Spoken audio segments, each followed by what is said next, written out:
Lens Rental published the top 20 rented cameras and lenses for 2023. But there are some very surprising results, including the absence of a major camera manufacturer from the top 20.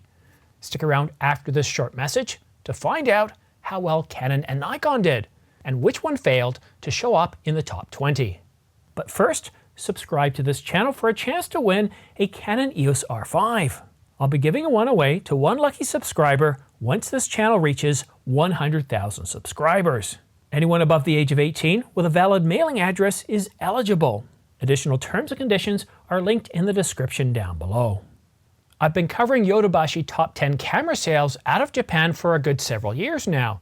Yodobashi publishes their top sales data every 2 weeks religiously, and it's shown that Yodobashi has failed to sell much, well, Canon gear in the last 6 months, leading many to conclude that Canon's restriction of third-party lenses has led an exodus of customers to Sony and others.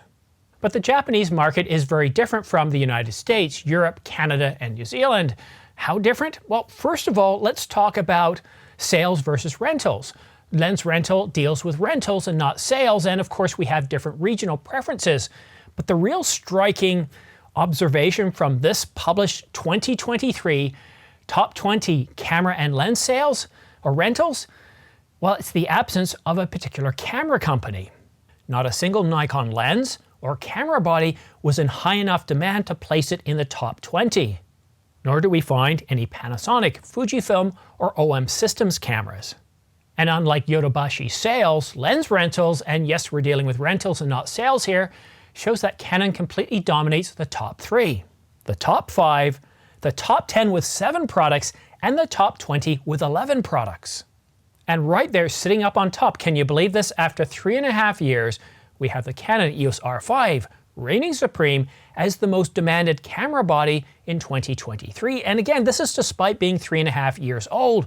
And to put this into perspective, the Canon 5D Mark IV, a camera released back in 2016, is demanded more than any Nikon camera, any Panasonic camera, and any Fuji camera. It's even demanded more than the Canon EOS R6 Mark II, and even the very popular Sony a7 IV. But now let's take a look at some of the most demanded lenses in 2023. It shouldn't be a surprise to see the 28 to 70mm, the 24 to 70, and the 70 to 200.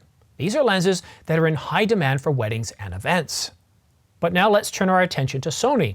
The top Sony cameras in demand are the a7S III, released back in 2020, just 1 month after the popular Canon EOS R5. It's followed immediately by the Sony FX6 cinema camera, along with the FX3 in body and kit form, and of course the Sony a7 IV. But the really big takeaway here from a Sony point of view is, unlike Canon where we see professional cameras and wedding and event type lenses in the top 10, what we're seeing from Sony is a preference towards their, well, video-centric cameras. The FX3, a camera that was released, just the year after the Sony a7S III, and basically has the same capabilities as the Sony a7S III, but with XLR inputs, a different handle, and a beefier body so it can shoot in all conditions without the risk of overheating. And, well, we do see the absence of the FX30, an APS-C version of the FX3, but what we can see in terms of the demand for Sony cameras is clearly the focus is on the video-centric cameras, the FX3 and the FX6. So are you surprised? Does anything about this top 20 list surprise you? Now again, remember, just like Yodobashi focuses on camera sales for Japan, Lens Rental focuses on camera rentals and lens rentals for 2023. But it does show what people are willing to rent and not necessarily purchase. And clearly, Canon's marketplace, well, from a rental point of view, they're not in any trouble. But you see, when you or somebody, a company or anybody rents a lens, Canon doesn't get any more money from it. So it's really from the sales that things really matter. And I'd love to see camera sales from B&H and Adorama, but they're reluctant to release that information. I wish they would release it, wouldn't you? Wouldn't it be nice?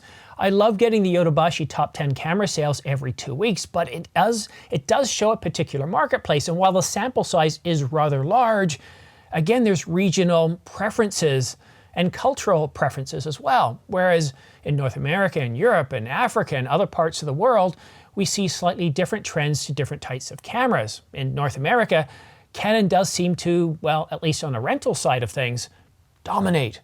But what could we see in 2024? What would the top 20 rental look like? Now, the Canon EOS R5 Mark II is supposed to be announced in the first quarter, as is one of 2 Nikon cameras, as is 2 Sony cameras, and maybe even a couple of Panasonic cameras, a Fujifilm camera. In fact, I think Fuji Rumors or L Rumors, I can't remember which one, they said that there's supposed to be at least 3 cameras coming out in the first half. So that's an awful lot of camera gear. And being announced in the first quarter doesn't necessarily mean we're going to see them in the first quarter. We might not see them until the end of the second quarter.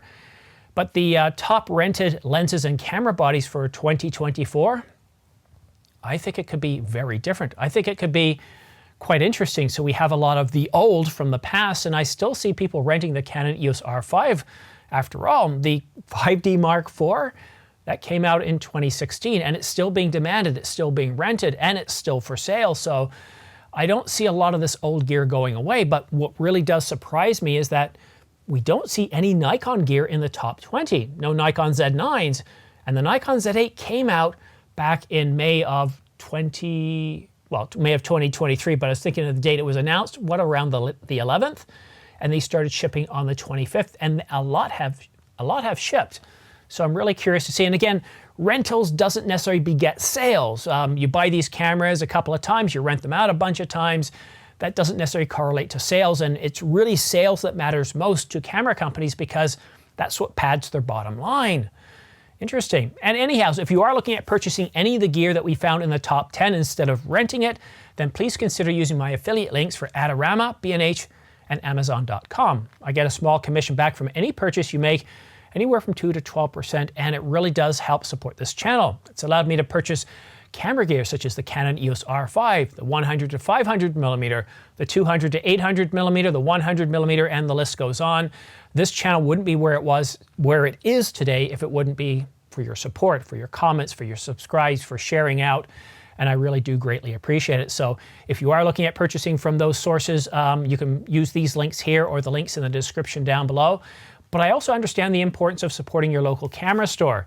When I purchased both of these lenses here, the 100 to 500 as well as the 200 to 800 millimeter, I didn't purchase from B&H or Adorama myself. I live in Canada, and shipping across border, there's sort of a gray product line that I generally stay away from.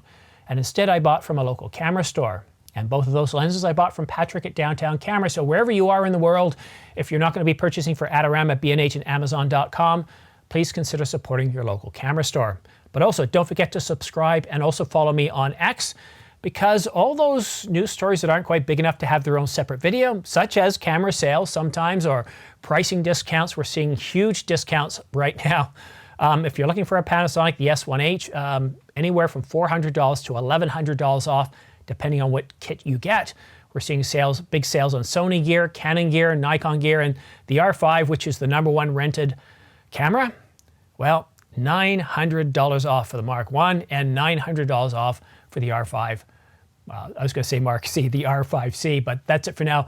One thing I want to talk about, I still plan to release information as we start to hear from Yodobashi in the top 10 camera sales, but only if it's impactful, if it's meaningful. And the last few really hasn't changed anything, so I'd just be repeating myself. But usually you'll find that stuff all over the internet as well. I usually like to tweet it out. The Camera Insider covers it. Canon Rumors doesn't, though, for some reason. They're not into covering the camera sales unless it's the really big stuff. I like this stuff. Anyhow, thank you so much for watching. Have yourself a great week. The last week before we enter Christmas. Will we get any leaked specifications for the Canon EOS R5, the Mark II? I certainly hope so. Wouldn't that be a nice Christmas gift? We know it's coming in February. Pretty well every source is telling us that. The only question is, what are the specifications? 62 megapixels, 60 megapixels, 45 megapixels, stacked sensor, dual CF Express Type B cards, full-size HDMI. I'd like to know. I'd really like to know. I'd like to get a teaser before Christmas. And I can guarantee you, if any information comes out, I'll be covering it here. So don't forget to subscribe and follow. But that's it for now. Have yourself a great week, and we'll see you again soon. So happy Christmas and Merry Christmas to everybody out there.